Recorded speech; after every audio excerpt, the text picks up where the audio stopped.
we know very little in regards to Tom Holland's future as Spider-Man in the MCU and outside of the MCU, with whatever Sony might be doing with their bigger Spider-Verse, which we have all heard plenty of rumors about.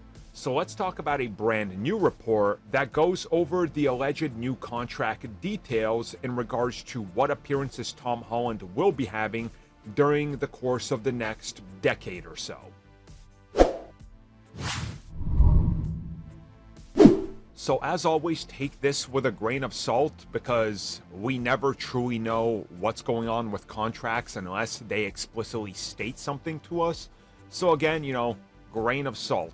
I will say that previous times there's been reports that came out that were quickly debunked.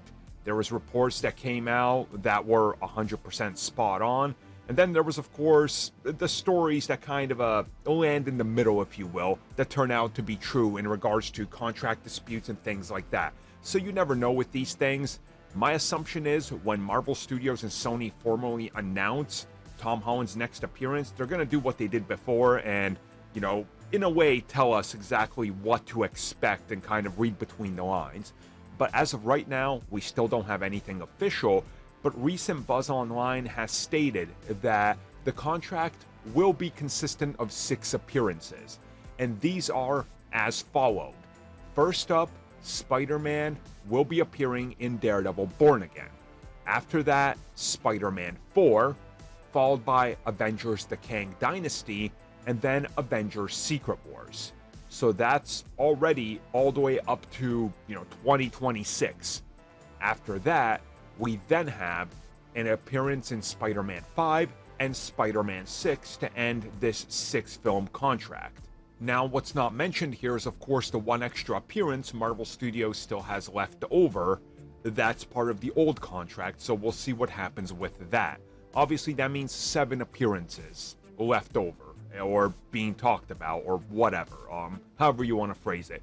Either way, though, if this turns out to be true, I could honestly see it, because it's kind of like the old contract, right? He had Civil War, but then there was Homecoming, and then there was more, obviously, the Avengers films and everything. So once you add it all together, it's a pretty sizable contract. Of course, that's not the fallout that happened after Spider-Man Far From Home withstanding, because that was a whole complete other mess.